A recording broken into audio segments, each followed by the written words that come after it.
I'm in love with someone else. I don't need you anymore, said my wife, holding a glass of wine at a corporate party. I smiled and quietly replied, Great, because I know about your meetings and have filed a complaint with HR. Her face turned pale as I walked away. The ballroom at the Fairmont Hotel pulsed with the hum of San Francisco's tech elite.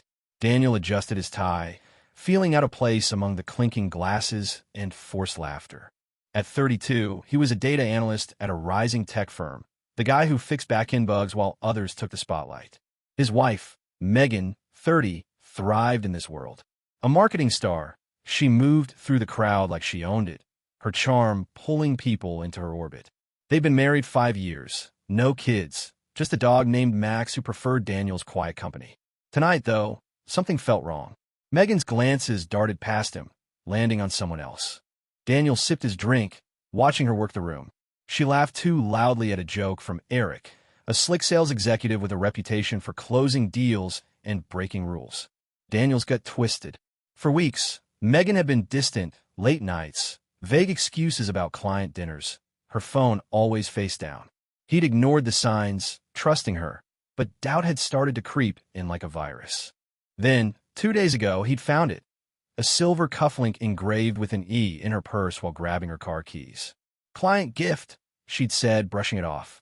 Her eyes had flickered, just for a second, but it was enough. Now at the gala, Megan approached, her smile practiced. Having fun? She asked, her tone light but her gaze elsewhere. Daniel set his glass down, his pulse quickening. He'd done something he wasn't proud of last night. Unable to sleep, he'd cracked her old tablet's password, a skill from his data forensic side projects. What he found confirmed his worst fears. Messages between Megan and Eric. Late-night meetups disguised as work, flirty promises, and one line that burned into his memory. The promotion's yours if you keep me happy. Daniel's world tilted, but he didn't confront her. Not yet. Instead, he'd spent the morning digging deeper. Using a VPN to mask his tracks, he accessed the company's email archives through a backdoor he'd built for a forgotten audit. The emails were damning. Dates, times, even a receipt for an expensive watch Megan had bought Eric, labeled consulting fee. Daniel didn't want revenge. He wanted truth. He'd compiled the evidence into an anonymous report and sent it to HR before the gala. Now, watching Megan glide toward Eric, he felt the weight of his decision settle in. Megan grabbed his hand, pulling him toward a group of executives.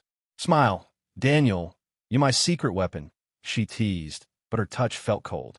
Eric joined them, his grin too sharp, his handshake lingering on Megan's wrist. Daniel's jaw tightened. He spotted the cufflink on Eric's sleeve, glinting under the chandelier. The room seemed to shrink, the chatter fading as his focus locked on them. Megan's laugh rang out, but it wasn't for him. Eric whispered something, and her eyes lit up in a way Daniel hadn't seen in months. Enough. Daniel leaned close to Megan, his voice low. I know about you and Eric. Her smile froze, her grip on his hand tightening.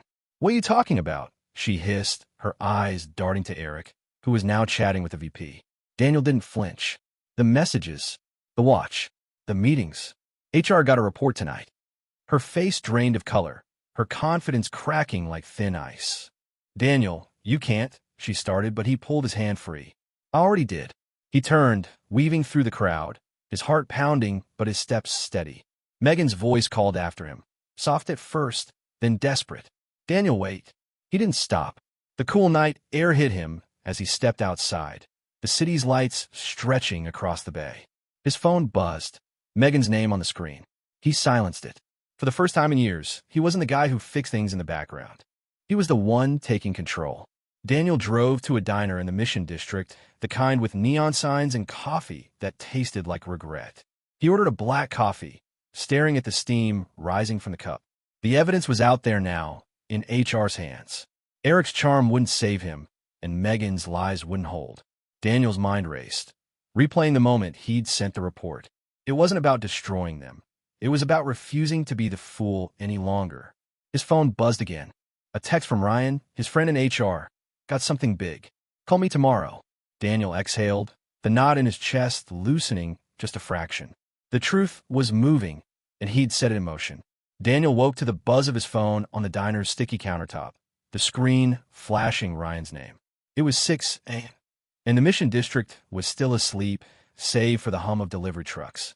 He hadn't gone home after the gala, choosing the diner's fluorescent glow over the apartment he shared with Megan. "You up?" Ryan's voice crackled through the call. "HR's moving fast. Your report stirred a hornet's nest."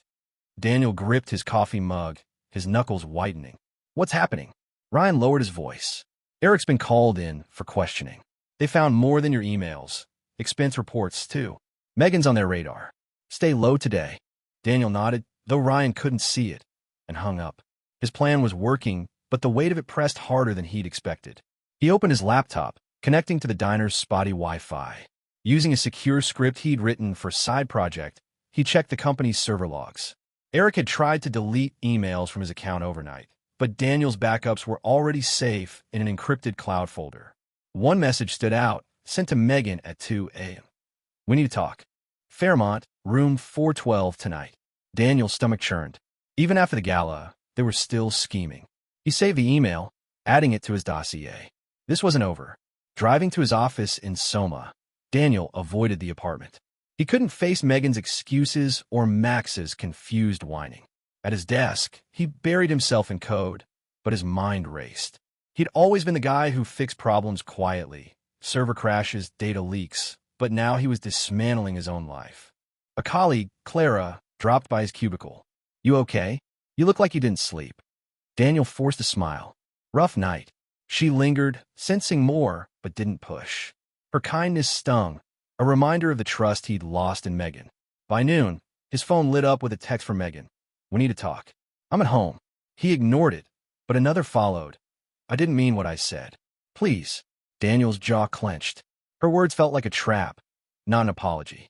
He texted Ryan instead. "Anything new?" The reply came fast. "Eric suspended.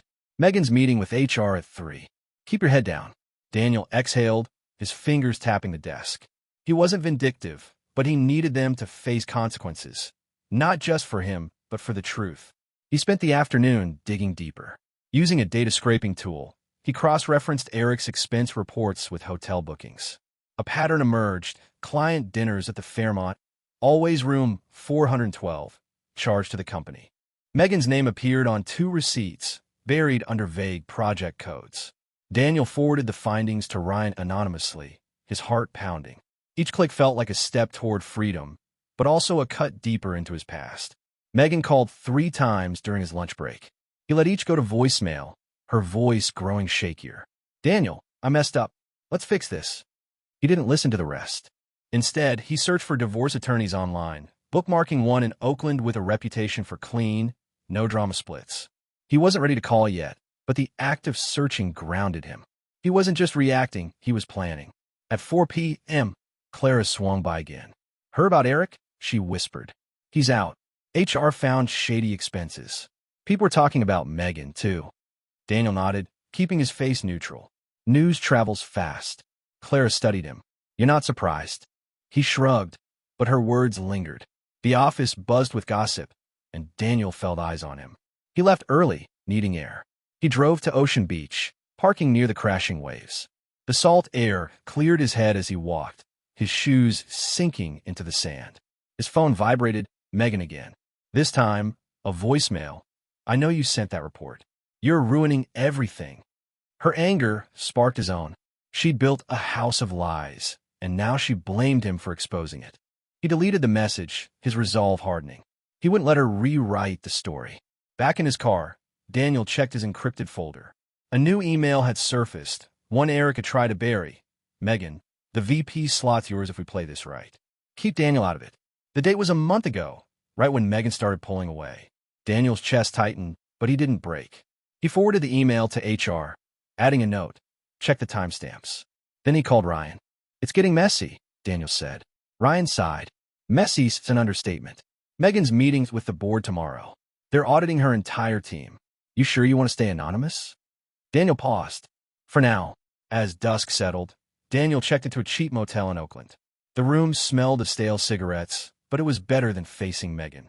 He lay on the stiff bed, staring at the ceiling. His life with Megan, dinners at home, weekend hikes, Max chasing his tail, felt like someone else's memory.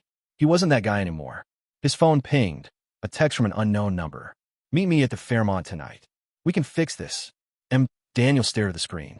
It was Megan, using a burner number. He didn't reply. Instead, he opened his laptop and drafted a message to the divorce attorney. The truth was out, and he was done waiting in the shadows. Daniel ignored Megan's burner number text, his phone dark on the motel bed. Dawn broke over Oakland, the city's hum filtering through the thin walls. He hadn't slept, his mind looping through the evidence he'd sent to HR. Emails, receipts, and now Eric's desperate attempt to cover his tracks. Today was Megan's meeting with the board, and Daniel knew the walls were closing in.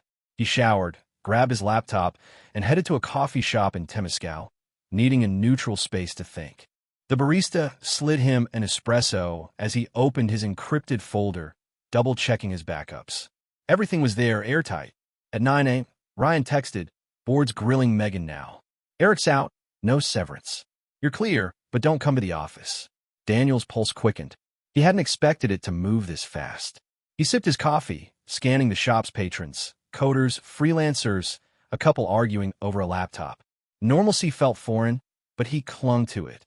He opened a browser, searching for apartments in Oakland. Staying in the motel wasn't sustainable, and he wasn't going back to the apartment he shared with Megan. Max, their dog, flashed in his mind. He'd have to figure that out later. His phone buzzed. Megan again, this time a voicemail from her real number. "Daniel, they're suspending me. Why are you doing this?" Her voice cracked, but he heard no regret, only panic. He deleted it, his fingers steady. She'd made her choices, and he wasn't her safety net. He emailed the divorce attorney, scheduling a consultation for tomorrow. The attorney's site promised efficient resolutions, which suited Daniel. He wanted out, clean and final. By noon, Clara messaged him. "Office is chaos. Megan's team is under audit. You okay?" Daniel replied, "I'm fine. Thanks." He appreciated Clara's concern, but kept her at arm's length. He couldn't risk anyone connecting him to the HR report. Instead, he dug into Eric's digital footprint, curiosity driving him. Using a public records tool, he found a blog post Eric had written for a tech conference, boasting about leveraging relationships for success. The hypocrisy burned. Daniel archived it, just in case. At 2 p.m., Ryan called. "Megan's done. Suspended indefinitely, likely fired by tomorrow." They found a second set of expenses, hotels, gifts, all tied to her and Eric. Daniel leaned back in his chair, the coffee shop's chatter fading. "What about the board?" he asked. Ryan hesitated. "They're tightening ethics policies. Your report exposed a bigger mess. Other complaints came up about Eric. You did more than you know." Daniel exhaled, relief mixing with unease. He wanted justice, not a company-wide purge. He left the coffee shop, walking to Lake Merritt to clear his head. The water shimmered under the sun, joggers passing in a steady rhythm. His phone vibrated again. Megan, now from a new email. "I'm at the Fairmont. Room 412. Please come. I need you." Daniel stopped, his grip tightening. The audacity of her request, after everything, sparked a cold anger. He didn't reply, but forwarded the email to Ryan with a note. She's still meeting him. He wasn't sure if it mattered, but he wouldn't let her manipulate him again. By evening, Daniel drove to the Fairmont, not to meet Megan, but to see if she was desperate enough to show up with Eric. He parked across the street, watching the hotel's entrance. At 7:15, Megan appeared, glancing nervously over her shoulder. Eric followed minutes later, his stride tense. Daniel's heart pounded, but he stayed put, snapping a photo of them entering together. He sent it to Ryan, checked the timestamp. Then he drove away, the city's lights blurring past. Back at the motel, Daniel opened his laptop, pulling up the company's internal chat logs. He'd accessed them months ago for a security audit and still had the credentials. Megan and Eric had been sloppy, using work channels for personal messages. One stood out. "If Daniel finds out, we're screwed. Keep him distracted." Sent 2 weeks ago. Daniel's chest tightened, but he saved the log. Every piece of evidence was another lock on the door he was closing. His phone lit up. Clara again. "Megan's out. Official termination notice just dropped. You sure you're okay?" Daniel stared at the message. He wasn't okay. Not really, but he was moving forward. He replied, "I'll be fine. Thanks for checking." Then he booked a viewing for an Oakland apartment tomorrow, a small studio with a view of the bay. It wasn't much, but it was a start. As night fell, Daniel walked to a nearby taco truck, the smell of grilled meat grounding him. He ordered, sitting on a curb as he ate. His phone stayed quiet. No more pleas from Megan. Ryan texted one last time. Board's closing the case. Eric's blacklisted in the industry. Megan's next. You're in the clear. Daniel nodded to himself, the weight of months lifting slightly. He wasn't the guy who'd nodded along to Megan's lies anymore. He'd exposed the truth, and now he'd build something new. Tomorrow, he'd face the attorney, and maybe, just maybe, he'd bring Max to the new place. Daniel signed the lease for the Oakland studio at 9 a.m., the pen steady in his hand. The apartment was small, with a single window facing the bay, but it was his. He drove to the old apartment to pick up Max, his dog, while Megan was at a supposed job interview in San Jose. The place felt like a stranger's.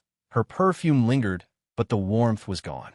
Max bounded over, tail wagging, and Daniel grabbed his leash, a few clothes, and his work laptop. He left his key on the counter, locking the door behind him. No note, no goodbye. At the new place, Daniel set up Max's bed by the window. His phone pinged, a confirmation from the divorce attorney. Papers would be ready by Friday. He exhaled, the finality settling in. His next stop was a meeting with Clara at a cafe near the office. She slid into the booth, her eyes sharp. You're trending in the office grapevine, she said. People know you were married to Megan. Daniel tensed, but Clara waved it off. No one's blaming you. Eric's the villain here. She paused, then added, You're tougher than you look. Daniel managed a half smile, grateful for her support. Back at the studio, he logged into his work portal. The company had sent a mass email. New ethics training mandatory for all staff, a direct result of the scandal. Daniel's anonymous report had sparked more than he'd intended. A message from Ryan popped up. Megan's trying to spin this as a misunderstanding. No one's buying it. Daniel didn't reply. He opened a side project instead, tweaking a data visualization tool he'd been building for fun. It kept his hands busy and his mind off the chaos. By afternoon, he took Max for a walk around Lake Merritt. The dog's energy pulled him forward, past joggers and street vendors. His phone buzzed. Megan's lawyer, requesting a meeting to discuss asset division. Daniel forwarded the email to his attorney, keeping his distance. He wasn't fighting for scraps. He just wanted out. As he tossed a stick for Max, a text from an unknown number landed. You destroyed my life. You'll regret this. Eric. Daniel's jaw tightened. He blocked the number and sent a screenshot to Ryan with a note.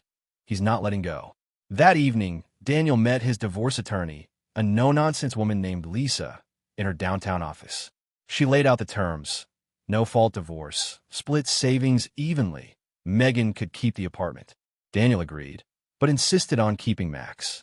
Lisa nodded, jotting it down. She's pushing for mediation, Lisa said. Wants to talk face-to-face. Daniel shook his head. No, papers only. Lisa didn't argue, sensing his resolve. He left feeling lighter, the legal gears turning in his favor. At the studio, Daniel got a call from Clara. Got a sec? We're pitching a new project, and I want you leading the data side. He hesitated. Leadership wasn't his comfort zone, but her confidence in him was undeniable. I'm in, he said. The project meant longer hours, but also a chance to prove himself beyond the guy who fixed bugs. He spent the night sketching out ideas, Max snoring at his feet. For the first time in weeks, he felt purpose creeping back. The next day, Ryan texted, Megan's out of job in SF. She's moving to Seattle. Daniel didn't respond, but the news landed like a closed chapter. He drove to a pet store, buying Max a new collar, a small act of starting over. On the way back, he passed the Fairmont Hotel, its lights glowing against the dusk. Memories of the gala, of Megan's betrayal, flickered, but he pushed them aside. He wasn't that man anymore. At work, the project kicked off. Clara paired him with Emily, a graphic designer who turned his data into sleek visuals.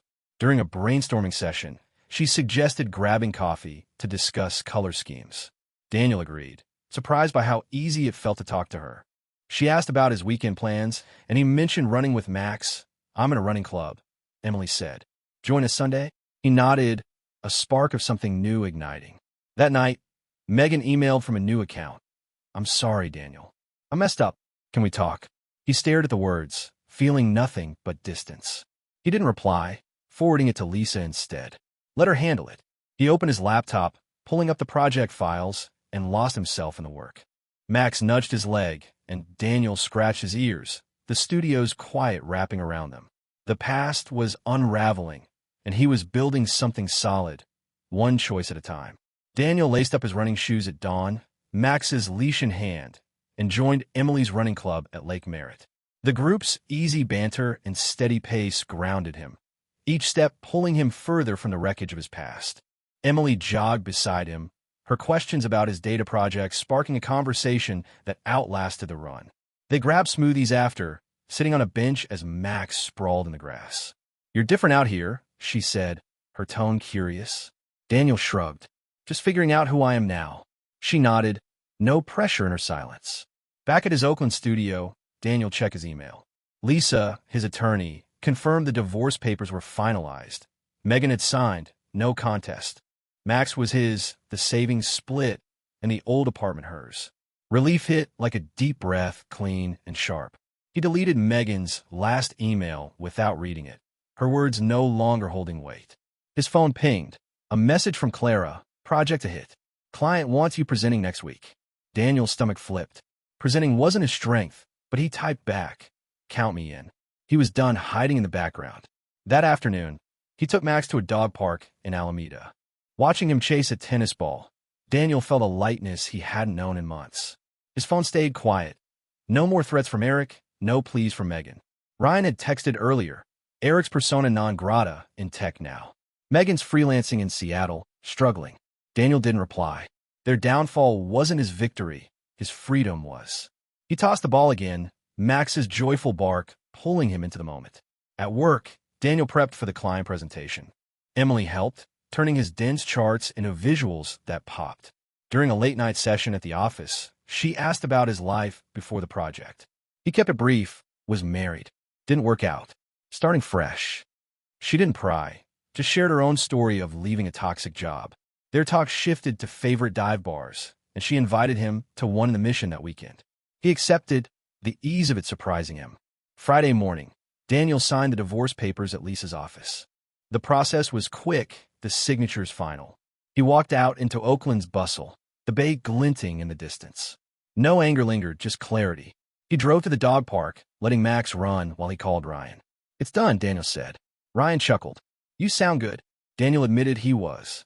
The company had implemented stricter ethics rules, and his anonymous report had quietly reshaped the culture. Ryan added, "You're kind of legend now. No one knows it's you, but they're grateful." Daniel hung up, unbothered by the lack of credit. That evening, he met Emily at the dive bar.